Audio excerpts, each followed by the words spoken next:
perguntas já estão aparecendo.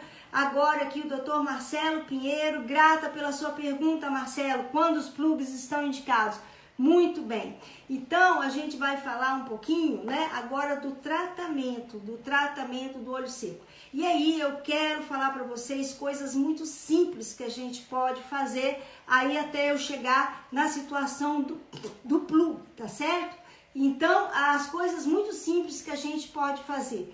A gente deve piscar os olhos, tá? Então, a primeira coisa que nós devemos fazer como tratamento é piscar os olhos. E piscar o olho, eu digo piscar completamente, fechar e abrir os olhos. Então, não podemos ficar na frente do computador por 4, 6 horas seguidas sem piscar os olhos.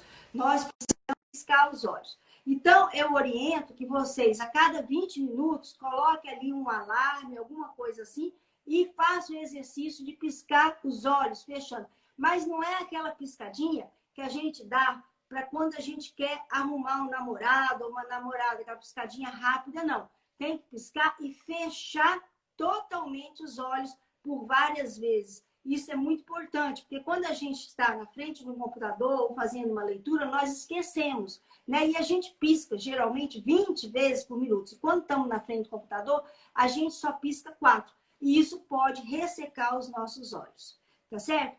Uma outra medida muito, muito simples e que todo mundo deve fazer com orientação médica. Com orientação médica, é o uso de colírios, Então, colírios não, desculpa, lubrificantes para os olhos, lubrificantes artificiais. E a gente deve pingar esses lubrificantes artificiais quantas vezes forem necessárias, Qual é o cuidado que a gente tem que ter? Não compre um lubrificante artificial por conta própria, porque existem conservantes nesses lubrificantes, por exemplo, que são muito tóxicos para os olhos. Então, não adianta eu colocar uma coisa boa junto com uma coisa ruim, né? Porque o que vai acontecer? Vai abrir ferida do mesmo jeito, não vai permitir a cicatrização. Então, isso é muito importante, tá certo? Um outro ponto que é muito importante, eu já vou chegar nos seus plugs, Marcelo, espera só um pouquinho. É porque antes de chegar no plug, a gente tem que fazer várias outras medidas que são bem mais simples antes, tá certo? É o uso do ômega 3. O ômega 3 de cadeia longa, gente, é muito importante. Ele é muito importante para os olhos, né? Para os olhos secos. Então, já existem vários estudos, já existe uma revisão sistemática que incluíram 32 estudos, né? Mostrando, né, que o ômega 3 funciona para melhorar a secura ocular. Mas não é qualquer ômega 3. Isso aí é muito importante, tá certo? São os ômega 3 de cadeia longa.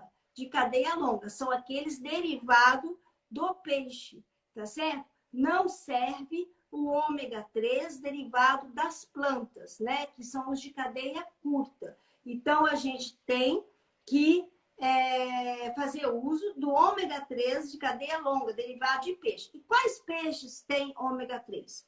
Bom, aí é um outro problema, tá certo? A gente tem os peixes que mais contêm ômega 3 são a sardinha, o atum, o arenque e o salmão, tá certo? O salmão natural, porque o salmão de cativeiro, ele tem na sua ração atualmente ômega 6. Então, ele já não é mais rico em ômega 3, ele é rico em ômega 6. E o ômega 6 não funciona para os olhos. Então, esse salmão que a gente está comprando, que é proveniente do Chile, ele está sendo alimentado com uma ração rica em ômega 6 e não em ômega 3. Então, não adianta a gente comer o salmão, esse que está vindo, né, de cativeiro, porque não vai aumentar o ômega 3, tá certo? Então, o ômega 3 que funciona é o ômega 3 vindo do peixe, das cadeias longas, tá certo? Dos ácidos graxos longos, DHA e EPA, tá certo? Nós já estamos quase chegando no plug, tá certo? Outras coisas que a gente pode fazer para melhorar o olho seco, né? Então, o que a gente pode fazer? A gente pode usar óculos, né? Óculos de proteção. Então, a gente pode usar óculos grandes que vai nos ajudar, né, e dar um certo conforto, né, na secura ocular, tá certo? É claro que esse óculos que eu uso é óculos de proteção, eu uso para me proteger do Covid. É claro que existem óculos com silicone internamente, que são óculos que têm um certo design, são mais caros e que você pode colocar a sua lente, tá certo? Uma outra coisa que vai ajudar muito também são compressas de água morna. Opa, nós já estamos agora. Opa, Sandra, bem-vinda, Sandra. Tudo bem? Você estava me abandonando aqui, né? Que bom te ver, Sandra. A Sandra é uma pessoa muito querida, é uma amiga minha, é uma amiga. A Sandra trabalha na Universidade São Paulo, tá certo? A Sandra é professora orientadora, ela é coordenadora do ambulatório de Síndrome de Sjögren da Universidade de São Paulo. E a Sandra, ela, além disso tudo, ela faz parte, junto comigo, da comissão de Síndrome de Sjögren. Mas o mais importante pela Sandra não é esse currículo que ela acompanha, que ela tem com ela. É a pessoa dela. É uma pessoa extremamente querida, tá certo? Uma pessoa que eu tenho uma extrema consideração e é uma amiga minha de coração. Bem-vinda, Sandra. Bem-vinda aqui à nossa live. Obrigada, Virgínia. Eu agradeço a você, ao Dr. Marcelo Pinheiro e ao Edgar pelo convite. É uma honra estar falando aqui hoje sobre boca seca, que é um tema tão relevante na prática clínica, né? Então, para fazer uma introdução, a boca seca, na verdade, é o conjunto de sintomas que o paciente apresenta, não apenas a sensação de boca seca, mas ele também pode apresentar ardor da mucosa oral, alteração do paladar, dificuldade à deglutição de sólidos, que melhora com líquidos. E todos esses sintomas vão levar a uma diminuição da qualidade de vida do paciente. Então, essa é a primeira importância da síndrome da boca seca, a implicação que ela tem na qualidade de vida do doente. A segunda importância é que ela é uma queixa bastante prevalente na população geral. Então, ela é estimada em cerca de 27%, mas em alguns países até taxas bastante altas, quanto 60%, e isso depende da população estudada, né? Já que a boca seca aumenta com a idade, ela é mais frequente acima dos 40, 50 anos, idosos, e tem um predomínio em mulheres. Então, a segunda importância é que é uma alteração altamente frequente na população geral. E acho que o terceiro ponto importante para discutir essa noite é que a boca seca, na verdade, ela tem múltiplas causas. Então, assim, são várias causas que vão agredir as glândulas salivares de forma diferente, vão levar à diminuição da produção de saliva e a boca seca. Então, isso abre um leque bastante grande para o diagnóstico diferencial para o médico. E entre essas causas, só para terminar essa introdução, a mais frequente, é bastante interessante, é o uso de medicamentos, é um efeito adverso de medicamentos.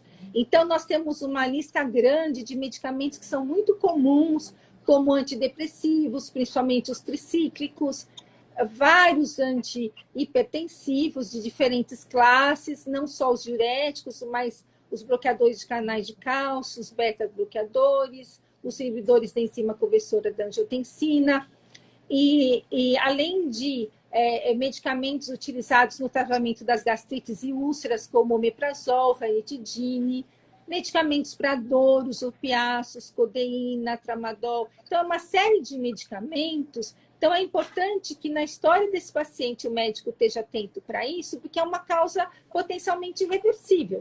Você pode substituir medicamento, você pode ajustar medicamento. Depois, em prevalência, a segunda causa é a síndrome de Sjögren, que, como a doutora Virginia já falou, é uma doença autoimune, ou seja, entre aspas, de autoagressão do próprio organismo, sistêmica. Então, a gente já vê aí mais uma importância da boca seca, um sintoma que pode indicar uma doença sistêmica. Depois, nós temos a radioterapia, os tumores de cabeça e pescoço, as doenças neoplásicas, outras doenças autoimunes, como a doutora Virginia já falou, outras doenças inflamatórias, GG4, sarcoidose, ou seja, abre um leque grande para o médico, e o importante é que esse diagnóstico deve ser o mais preciso possível para você poder oferecer para o paciente o tratamento mais direcionado possível e assim melhorar a qualidade de vida. Isso a gente vai discutir nessa sessão, né? Ótimo, Sandra, nós temos aqui muitas fãs suas, né? Mandando muitos beijos para você, as Isalene Azevedo, Brito Luma, Lu Brandão, Eutília, muita gente aqui participando da nossa live, né? E Elizabeth Gonçalves, Roberta Pernambuco, muita gente, muitos fãs teus aqui te mandando muitos beijos, né? Aqui a gente tem mais algumas perguntas, Sandra. O Jorge Dibe aqui também, que é um gaúcho muito presente na nossa sociedade, ontem foi o dia do gaúcho, né? Ele pergunta sobre a dose do ômega 3. Então, nós estamos usando 2 gramas por dia de ômega 3 proveniente do peixe, não proveniente do vegetal, tá certo? Porque os estudos mostraram que o ômega 3 do peixe é o que funciona para o olho seco, né? O ômega 3 ele funciona mais para a parte ocular do que propriamente para a parte da boca seca, não é isso? Então, isso bem importante. Tem a Amanda Teixeira perguntando aqui se olho seco é comum na espondilite anquilosante. Não, não é comum. Não é comum. Pode acontecer, mas não é comum, Amanda Teixeira, não é. E eu fiquei parada na pergunta do Marcelo. Então, Marcelo, eu estava dando algumas dicas que as pessoas podem fazer nas suas próprias casas e a utilização do plug, quando ele está indicado. Hoje, tem se evitado o plug porque o plug dá muitas complicações. Quando há necessidade, a preferência é o fechamento permanente do canal, tá certo? Porque o plug ele pode sair, ele pode recanalizar, ele pode causar processo inflamatório. Então, hoje está se utilizando cada vez menos os plugs. Quando há uma necessidade, aí naqueles casos mais avançados, que não responderam a todas as medidas anteriores, essas mais simples, e também ao uso dos imunomoduladores, como as ciclosporinas, o tacrolimus, né, o soro autólogo. Então, todas essas medidas, o paciente não respondeu, e aí há uma indicação de colocar o plug, tá certo? Quando você vê o paciente mais difícil o manejo. Sandra, uma pergunta aqui para você muito importante, Sandra. A amitriptilina seca a boca, a amitriptilina? Sim. Essa pergunta eu não sei quem fez, mas está aqui a colega que fez, ou colega, grata pela sua pergunta. Ela quer saber da doutora Sandra se a amitriptilina seca a boca. Você quer responder ou quer que eu responda? Posso responder. Sim, Tá, ela seca a boca, né? É da classe dos antidepressivos que mais dão esse sintoma, que são os antidepressivos tricíclicos. Mas o paciente ele não deve abandonar o tratamento da depressão. O que deve ser feito é um ajuste de medicamentoso, uma troca por uma outra medicação, por exemplo. Exatamente. Então tem que haver uma adaptação, né, Sandra? Porque os antidepressivos mais modernos, mais recentes, eles não secam tanto os olhos e a boca como os antidepressivos mais antigos, como a amitriptilina. Então, se houver a possibilidade de uma adaptação do medicamento, é o melhor, né? Vamos ver aqui, temos uma pergunta, Sandra, muito importante aqui do Vitor Martins. Como vocês escolhem entre o gel e a saliva artificial, o gel de CNC? Eu não sei se a Sandra É o Vitor Martins, como vocês escolhem entre o gel ou a saliva artificial? Eu acho que é a reposição da saliva da ou na forma saliva. de gel ou na forma líquida? Ele, na verdade, eu acho que ele quis dizer gel de carboximetilcelulose. Isso, carboximetilcelulose, perfeito. Na verdade, a gente pode associar. O paciente ele pode usar saliva artificial durante o dia, pode ser inclusive na forma de spray ou não, e o gel ele pode aplicar à noite. Então, à noite, quando não for mais se alimentar, tiver escovado os dentes tudo, ele pode aplicar o gel na boca, porque alguns pacientes têm a queixa durante a noite. Isso mantém bem mais hidratado. Então, você pode fazer uma combinação até, uma soma das terapêuticas. Exatamente. Você sabe que para o olho, Sandra, a gente faz a mesma coisa, né? Durante o dia, a gente usa a composição líquida e à noite em forma de gel, né? Porque o paciente ele não suporta usar o gel ocular durante o dia, porque aquilo fica incomodando, a aparência não fica muito boa. Então, eles dão preferência para o uso noturno, né? E durante o dia lágrima. Eles estão me perguntando aqui quais são, o Afonso, né, reumatologista. Muito obrigado, Afonso. Quais são os melhores lubrificantes? Então, existem vários no mercado, não tem diferença entre a carboximetilcelulose, o ácido hialurônico, a promelose, a carmelose, não há diferença entre eles. A diferença, Afonso, que você tem que ter atenção, não pode ter o conservante, cloridrato benzalcônico. Esse cloridrato benzalcônico é tóxico para o olho, para a superfície ocular. Então, se você tem o olho seco realmente e necessita usar esse lubrificante várias vezes ao dia, é muito importante que não tenha conservante. Isso é muito importante, tá certo? Porque o conservante vai lesar mais ainda a superfície e vai abrir mais úlceras. Então, é muito importante isso. Agora, não tem diferença entre um e outro. O importante é não ter o conservante. Tá certo? Vamos ver aqui. Muito bem. A doutora Isis Reis, muito obrigada pela pergunta. Pergunta sobre o laser para olho seco e boca seca. Tá certo? Então, a gente teve a oportunidade, vou passar para a Sandra responder, com a laser terapia para boca seca. E existe um trabalho onde eles usam laser terapia nos pontos de acupuntura, com resultado muito bom para a parte de olho seco, para a parte de boca seca. Né? A Sandra, você quer complementar alguma? Então, eu tive a oportunidade de participar da banca de tese, né, Virginia, que você orientou na Unifesp sobre o tratamento da xerostomia com o laser. Né? Na verdade, a gente tem relatos de casos que foram promissores. Entretanto, em estudo controlado, como esse conduzido pela doutora Virginia, a gente não chegou a ver uma melhora significativa, a atingir o endpoint do estudo em estudo controlado. Então, é uma coisa que ainda precisa de mais estudos. Pode ser usado como adjuvante, né? Pode ser usado na prática para um paciente que seja resistente a outras medidas, mas ele não tem uma efetividade tão clara quanto outras, mas pode ser usado, né? Pode ser usado. A gente está numa fase assim, ainda inicial, né? E naquele estudo que a gente observou que a utilização, a potência que nós utilizamos foi muito boa para pessoas da raça branca, mas não foi tão eficaz para pessoas da raça negra. Então, eu acho que precisa um estudo melhor para saber, porque a penetração do laser é diferente, dependendo dessas características, entendeu? Então a gente realmente uma forma de intervenção promissora que pode ajudar, assim, mas ainda existem dúvidas com relação à potência, ao tempo de uso, aos pontos, né? Mas pode ser, né, Sandra? Talvez, Virginia, o tempo de doença também, né?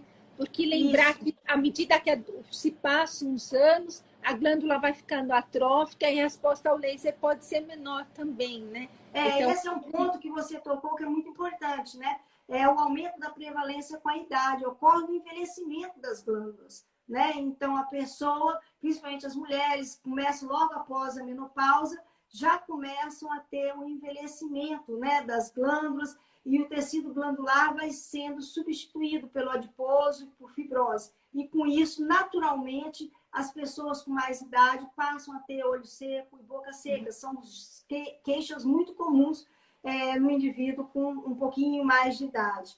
Né? A Eutília aqui está perguntando sobre o soro autólogo. Né? O soro autólogo, Eutília, os estudos mostram, e na prática também, o resultado é excelente para o olho seco mais grave, né? Mas, assim, o problema é que, às vezes, a Anvisa libera e, às vezes, não, né? Então, a gente nem sempre tem a disponibilidade de uso, né? Mas, quando temos, é muito efetivo, sim, né? Ah, muito bem. Olha aqui, Sandra, uma pergunta muito boa aqui, da Charlotte Gonçalves. Muito obrigada, Charlotte. Ela está perguntando sobre a pilocarpina, né? Pilocarpina no tratamento. Eu vou falar que para o olho seco, a pilocarpina não ajuda muito. Mas para a boca seca, Sandra, o que você tem para falar sobre a pilocarpina? A pilocarpina, ela é efetiva no tratamento da boca seca. Ela é liberada pelo FDA nos Estados Unidos, porque tem vários estudos controlados, randomizados, que mostram a sua eficácia. Porém, a gente tem que ter alguns cuidados no uso da pilocarpina. Lembrar que ela é uma medicação que tem uma série de efeitos colaterais que limitam o seu uso. Então, o paciente, a gente tem que avaliar... Da Sandra tá... Isso.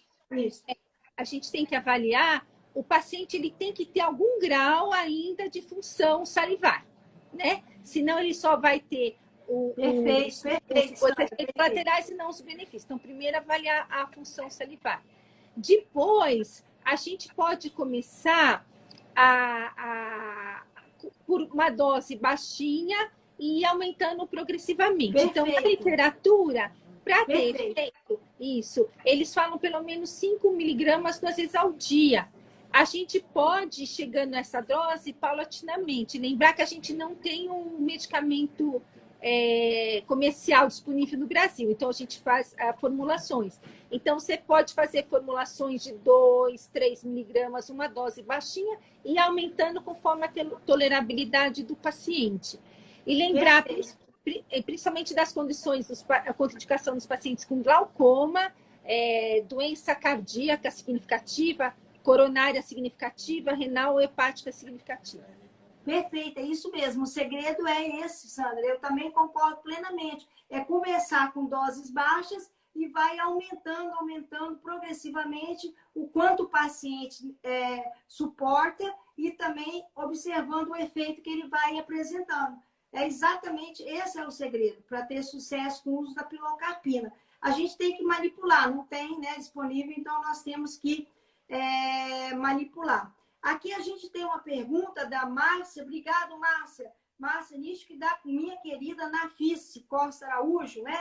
Minha querida Nafice perguntando sobre a secura vaginal. Então, esse é um problema seríssimo. Então, todo tipo de secura, seja na pele, seja no olho, seja na boca, seja na região vaginal, causa extremo desconforto para o paciente, causa ardência, pode predispor ao aparecimento de infecções, altera o pH local.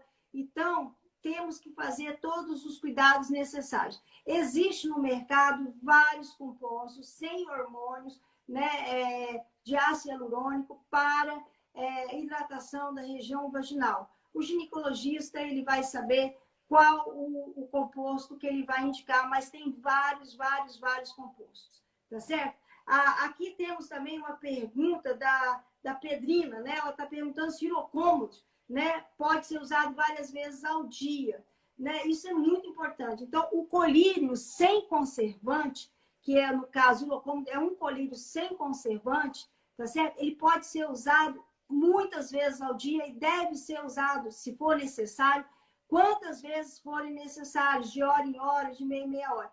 Essa é a vantagem de usar um colírio sem conservante. Então, você pode usar inúmeras vezes ao dia, tá certo?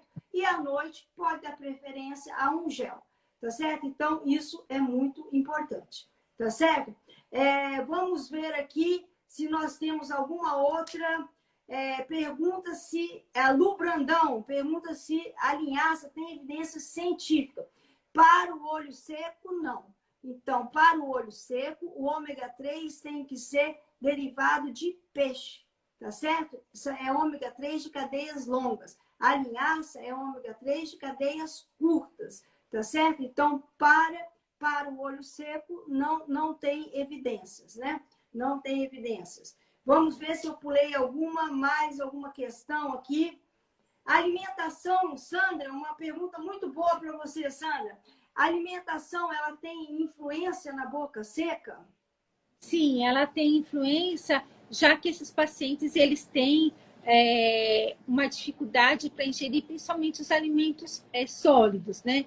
Então, a gente deve ter cuidado com isso, com a consistência dos alimentos, mas também esses pacientes eles têm tendência a ter múltiplas cáries, com perdas dentárias, eles podem ter problemas na gengiva, periodontite. Então, a gente recomenda assim que seja uma dieta pobre em açúcar, né?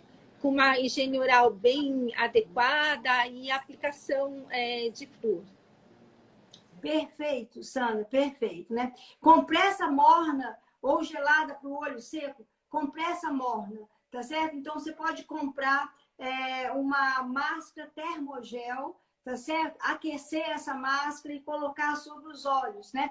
Primeiro, testa ela na mão para ver se a temperatura está adequada, para não queimar a região dos olhos, tá? Se não tiver a máscara e quiser fazer uma compressa de água morna, pode usar algodão e realizar a sua compressa de água morna. Um outro dado importante que também ajuda, principalmente quando a gente tem a inflamação das glândulas meibômios e também algum grau de blefarite, é lavar os olhos com shampoo neutro, né? Então, de olhos fechados, lava os cílios com shampoo neutro. Isso também ajuda muito no controle, tá certo? E melhora bastante, tá? Vamos aqui, mais uma pergunta da Juliana Genário, né? Muito obrigada, Juliana, muito obrigada. Sobre o creme dental para ser prescrito. Muito bem. E o colutório, enxaguador bucal. O que a gente tem que utilizar, Sandra? Creme dental e enxaguatório. O que você utiliza? A creme dental é principalmente rico em flúor, porque para incentivar a remineralização do esmalte, né? O enxaguatório oral, ele também pode ser na forma de enxaguatório oral. Você também tem géis que tem enzimas que vão substituir a função da saliva na diminuição da flora bacteriana ruim, né? Então, você pode usar géis com lisozima, com enzimas, o enxaguatório oral e o creme dental com flúor, e lembrar de usar uma escova bem suave, bem macia. Perfeito, uma escova bem macia é importante. E tem um dado que é muito importante. Hoje a gente tem várias marcas com pastas, né, dentárias, creme dentais, próprios para quem tem boca seca. A xilitol também, né? Com xilitol também. E de preferência com xilitol, que ele é um antisséptico. Agora, um dado também muito importante, Juliana, um dado muito importante é o lauril sulfato. Então, aquela substância que causa aquela espuma, ela é agressiva, corrosiva para os dentes. Então, o importante, quando a gente comprar, ou orientar o nosso paciente a comprar uma pasta, ele tem que estar atento que essa pasta não pode ter esse componente que faz espuma, que é o lauril sulfato. Agora, tem várias marcas hoje no mercado, né? Várias que podem ser utilizadas, e os colutórios também. Dá preferência para aqueles que têm xilitol, porque ele é um antisséptico importante, né? E ajuda também no controle. Né?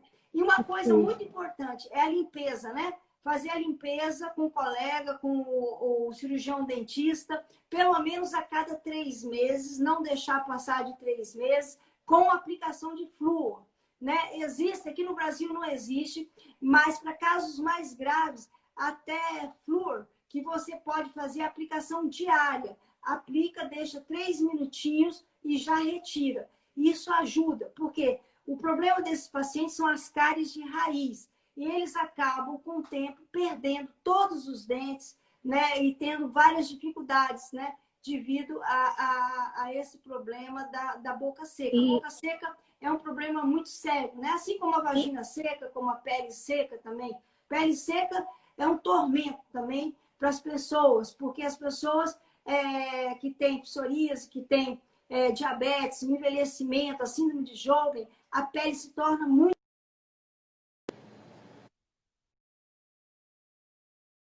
foge do pH normal da pele, tá certo? Que é um pH ácido, né? E aí perde as barreiras, ocorrem contaminações, fissuras. Em pacientes diabéticos pode causar penetração de bactérias. Então, é muito importante também cuidar da pele seca. E alguns cuidados são muito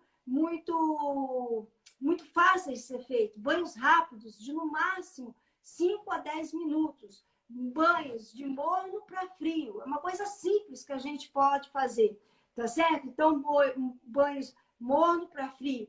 E usar sempre, procurar usar um creme para o corpo de pH ácido, né? Então, olhar esse detalhe. Os cremes, geralmente, é uma mistura de água com óleo, mas tem que olhar o pH desses cremes, tá certo? E usar várias vezes ao dia. E outra coisa muito importante é o prurido. Eles têm muito prurido, né, Sandra? Na pele, né? O que você orienta? Pode usar cremes à base de aveia, sabonete à base de aveia. Eles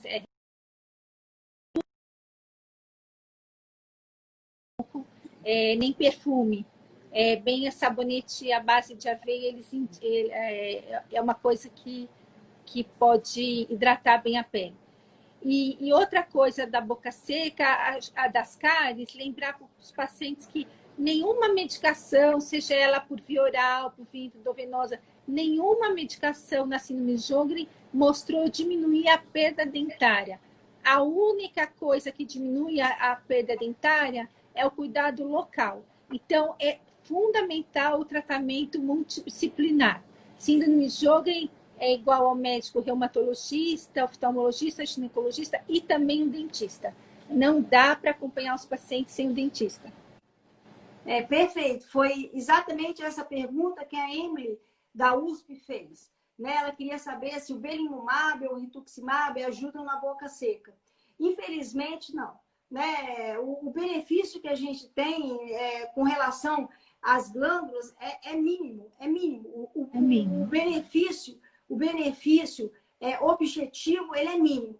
Apesar, Emily, que os estudos mostraram que existe uma preservação através do exame da ultrassonografia nesses ensaios clínicos que acompanharam esses pacientes, eles conseguiram mostrar uma preservação das glândulas nos pacientes que fizeram uso do belimumab e do rituximab, tá certo? No antes e no depois. Mas, no entanto, objetivamente, não houve diferença. Não houve nenhuma diferença. A diferença ela é mínima, né? Que não justifica você entrar com rituximab ou belimumab para tratamento da boca seca. Então, nós ainda estamos aguardando para a síndrome de Sjögren um tratamento que possa beneficiar os nossos pacientes.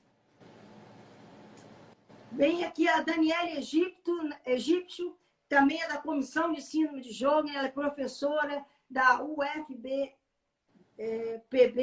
e ela quer saber se existe droga biológica com evidência para pacientes com síndrome de Sjögren, com xerostomia, xeroftalmia, sem medicamentos com medicamentos tópicos. Então, Dani, foi exatamente isso que eu acabei de responder. Infelizmente, até o momento, melhoras objetivas com nenhum imunobiológico foi alcançada, né, nos ensaios clínicos que existem na literatura, até com um número maior de pacientes, com um número mais longo de tratamento, até o momento isso não foi alcançado. A Cláudia Titã está fazendo uma pergunta aqui. Obrigado, Cláudia. Obrigado mesmo pela sua pergunta. Vou passar para a Sandra. Existe benefício na acupuntura para a boca seca, Sandra? Um benefício mostrado com estudos controlados ainda não foi observado, né? Controlado ainda não, a gente não tem estudo indicando para os pacientes, né? Você não tem ainda evidência para indicar para os pacientes. Só séries de casos, né? Séries de casos mostrando alguma... Até para o olho seco também, séries de casos mostram algum resultado da acupuntura na melhora, né? temporária, né? Mas estudo controlado, assim, que te indicando, ainda não tem. Então, assim, ela não faz parte ainda das recomendações do tratamento dessa doença, né? Nem das recomendações brasileiras, nem das recomendações americanas, nem das recomendações europeias, ainda não faz parte. Não faz parte. Ó, a doutora Margarita aqui, do Paraguai, Sandra, do Paraguai, está nos prestigiando aqui. Obrigada, Margarida, obrigada, viu? Aí temos agora a doutora Adriana Paz. A doutora Adriana Paz quer saber como suplementar o ômega 3. Adriana, a gente pode suplementar uma parte com alimentação, mas lembrar que esses peixes também, eles não podem ser comidos todos os dias, principalmente por quem tem predisposição a aumentar o ácido úrico. Então, a melhor forma de suplementar é sob a forma de cápsulas, né? 2 gramas por dia de ômega 3 derivado de peixe, né? A gente teria que comer uma quantidade muito grande de peixe todos os dias, o que não é possível, né? Na nossa vida não é possível, que poderia também trazer outras consequências, tá certo? Então, a melhor forma é suplementar e comer, eventualmente, umas 2 vezes por semana, peixes que são ricos em ômega 3, lembrando da sardinha, da arenque, do atum e menos do salmão, porque atualmente esse de cativeiro está sendo alimentado com ômega 6. Né? Temos aqui a hidroxicloroquina, Jorge Kuromoto está perguntando sobre a hidroxicloroquina. É uma pergunta interessante, né, Sandra? A hidroxicloroquina, ela não mostrou os efeitos que nós gostaríamos, né? Ela não mostrou, né? Mas não é indicada, né, para o tratamento da síndrome Zika em si, nem para o olho seco, nem da boca seca. O que ela é indicada atualmente no Sjögren é para a artrite, as artralgias inflamatórias, a artrite é para o quadro sistêmico, né? Nós temos um estudo controlado com cloroquina, com duração de 6 meses, que não mostrou nenhum benefício. É possível que, como ela é uma droga de ação lenta, são necessários ainda estudos com mais tempo, né? Estudos controlados maior de 6 meses. Mas, no momento, é para artrite. Para artrite, perfeito. E ela tem um efeito que é muito interessante, né? Então, ela não mostra, assim, o efeito clínico, mostra algum efeito para artrite, mas para olho seco e boca seca não demonstrou nada, tá certo? Mas ela mostra um efeito na diminuição dos marcadores inflamatórios, tá certo? Então, ela mostra uma diminuição nas imunoglobulinas, ela mostra uma diminuição nas quimiocinas, na diminuição do VHS, né? E tem um estudo atual, recente, que agora vai ser ampliado, da adição do leflunomide com a hidroxicloroquina. Então, essa associação mostrou efeitos muito interessantes nos índices de atividade no sistêmica da doença, no SDAI. Mostrou efeitos muito interessantes. E agora, esse foi um estudo pequeno que foi feito, foi apresentado no congresso ano passado, eles estão ampliando esse estudo para um número maior de pacientes e também fazendo a entrada de outros imunossupressores. Então, esse estudo maior vai ter vários braços, até com microfenolato de mofetila em um dos braços. Então, é uma perspectiva, porque o leflunomide não funcionou na síndrome de Sjögren, a hidroxicloroquina também não teve o efeito que a gente esperava mais a hidroxicloroquina. Na secura, né? Mas a união da hidroxicloroquina com a leflunomide parece que tem uma luz ali.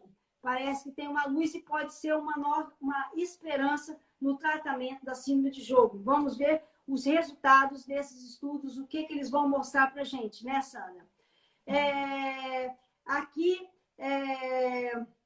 nós temos algumas perguntas. O Marcelo está perguntando, Sandra, sobre os pacientes com fibromialgia e queixas secas. Se a pregabalina seria a melhor opção e como diferenciar a fadiga de ambas as condições.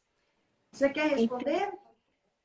A pergunta dele é bastante complexa. Capciosa, capciosa. Essa pergunta do Marcelo Lembrando que cerca de 27% dos pacientes com síndrome de Sjögren, eles têm o quadro de fibromialgia associada.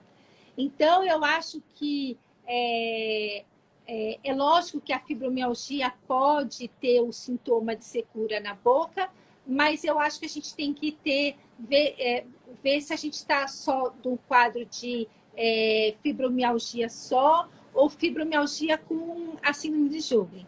Quanto à secura da pregabalina, eu estudei um artigo de revisão de drogas que causam boca seca. E pregabalina não estava nesse artigo de revisão como uma causa importante de boca seca. Acho que é isso que ele queria perguntar, né? Exatamente. Então, a pregabalina a gente pode usar de uma maneira mais tranquila a pregabalina do que aos antidepressivos, né? Isso. Né? Porque nessa situação que a gente se encontra, é melhor a pregabalina do que o tricíclico, né? Isso. E o Jorge Dive está perguntando aqui sobre os inibidores da JAK quinase. Eu não conheço nenhum estudo, né? De tudo que eu já vi de síndrome de Sjögren, eu não conheço nenhum estudo atual. Você conhece algum, Sandra? Não. Eu conheço que está tendo em lúpus, né? Mas em Sjögren acho que ainda não. Não, né? Ótimo. Então, tá bom. A Luciana está perguntando sobre a vitamina D na síndrome de Sjögren, quais as evidências, né? Eu também não conheço assim, estudos que eu sei né, do uso que alguns colegas que são favoráveis à utilização da vitamina D usam até para pacientes com síndrome de Sjögren, mas eu não conheço nenhum estudo que mostrou a eficácia da vitamina D em altas doses. O que se tem mais é do uso da vitamina D na psoríase, né? Então, aí existe um pouquinho mais de evidência, mas para síndrome de Sjögren não existem evidências, né? A gente tem a vitamina D. A gente tem estudo mostrando que a vitamina D é baixa no sangue dos pacientes com síndrome de Sjögren. Pode ser mais baixa, isso deve ser reposto, mas não que isso teria um efeito terapêutico, né? Isso não está mostrado. Igual teria um efeito terapêutico. Testosterona, né? A parte hormonal a gente sabe que é baixa, a gente sabe a importância dos hormônios masculinos na função glandular, principalmente da glândula lacrimal, mas estudos já foram feitos dando hormônio masculino para os pacientes e não melhorou nada, nem a lágrima e também não melhorou a fadiga. Nem a fadiga. Não nada, né? Não melhorou nada. Na verdade, teve uma pergunta anterior que além de perguntar da fibromialgia, ele perguntou da fadiga. Na verdade, a fadiga, a única evidência boa no Sjögren, quer dizer, boa, estudo controlado, mas é um estudo só, foi com caminhada nórdica, então atividade física, né? Exatamente. Então, atividade física. Para a fadiga, existem atualmente 3 ensaios clínicos, né? Um que é o que está publicado, que foi exercícios aeróbicos O outro que é também da Samira, lá junto com a Valéria, que também foi de exercícios aeróbicos, que mostrou melhora. Um meu que está para ser publicado são exercícios resistidos e todos melhoraram a fadiga. Então, para o tratamento da fadiga, a única evidência que a gente tem é atividade física.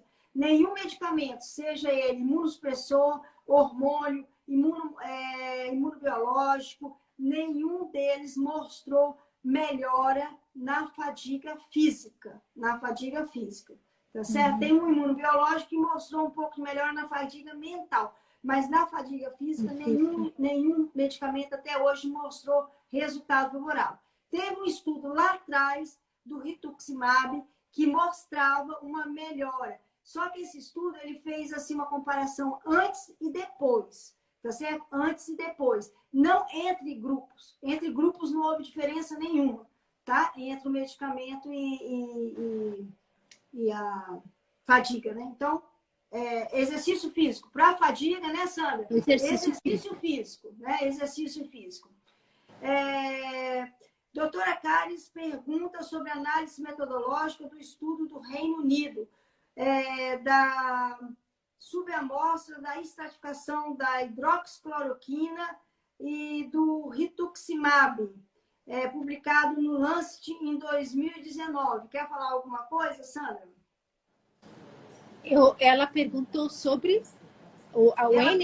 sobre a análise metodológica e crítica do estudo do Reino Unido. O problema é o seguinte, o que acontece? Depois que o estudo ele é liberado na sua forma primária, né? E na realidade existia uma intenção baseada na fisiopatologia da doença, uma esperança que aquele medicamento fizesse realmente o efeito, né? E depois, quando se observa que não houve diferença, né, entre os grupos, como aconteceu com o rituximab no ensaio clínico maior e com a no estudo Joker da hidroxicloroquina, fica-se buscando novas análises, né? Fazer novas análises estatísticas para tentar fazer análises multivariadas, para tentar ver se consegue achar algum efeito benéfico. Mas isso aí, eu acho que já fugiu do objetivo primário. O cálculo amostral foi feito para aquele objetivo primário. Então, é uma tentativa de tentar trazer alguma informação, mas só que já é uma informação totalmente... Agora, sim, eu não sei quanto ao cálculo amostral, eu não sei responder do ponto de vista estatístico quanto ao cálculo amostral, mas a crítica que se tem ao estudo Joker da cloroquina, na verdade, é o tempo de uso, porque ele foi só de 6 meses. Por que ainda se usa a cloroquina para artrite também, né? Porque teve um estudo alemão retrospectivo que durou 48 meses e ele viu benefícios com a cloroquina. Então, na verdade, eu acho que a cloroquina não é só uma questão de N da amostra. Eu acho que a cloroquina você tem que ter paciência. Acho que tem que ser um estudo de, no mínimo, 1 ano. E a gente não tem um estudo controlado. Ela mostra realmente, ela mostra uma diminuição dos parâmetros inflamatórios, né? Então, apesar de não ter uma evidência clínica, né? Ela mostra algum efeito no quadro articular, mas ela mostra realmente uma diminuição dos parâmetros inflamatórios. Então, similar do que a gente faz no lúpus eritematoso sistêmico, ela pode, não temos assim uma certeza, mas ela pode funcionar como uma droga de base. Agora, uma coisa interessante da cloroquina, que tem uma corte realizada na Espanha, um estudo na Espanha, retrospectivo, né? Então, a crítica é um estudo retrospectivo, mas que a cloroquina, mesmo quando ele controlou fatores de gravidade do Sjögren, ela foi associada a uma maior sobrevida. É uma coisa que está bem mostrada no lúpus e é uma coisa que é possível no Sjögren. Então, eu acredito que a cloroquina no Sjögren ela ainda precisa ser melhor estudada. Não só para olho seco, boca seca, artrite, mas para outros benefícios. Tem um estudo latino-americano que talvez ela diminua, também retrospectivo, o índice de dano, quer dizer, de lesões acumuladas pelo Sjögren. Então, eu acho assim Exatamente. que, independente do cálculo amostral, eu acho que ela ainda precisaria ser estudada mais profundamente. Não é uma medicação assim que, como é que se diz? Dá para se parar né, de Não, estudar. em absoluto, não dá para se parar. E eu acho que a luz agora, ela vindo junto com o leflunomide, eu acho que a gente vai ter uma resposta boa. Né? Os resultados foram muito bons, né, nesse estudo, muito bons mesmo. Diminuiu bem o SDAI, diminuiu toda a parte inflamatória, melhorou um pouquinho o fluxo salivar. Então,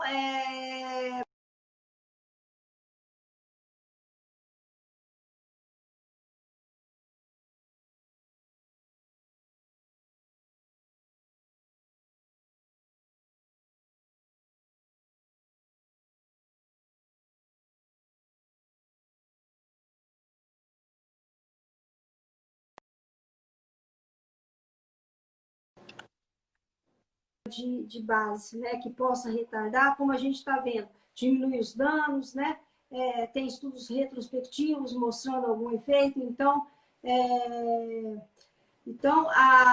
eu acho que é isso aí, eu acho que o nosso bate-papo foi excelente, eu estou muito feliz de ter dividido essa live com você, né? Eu acho que eu tenho uma grande admiração por você, viu, Sandra?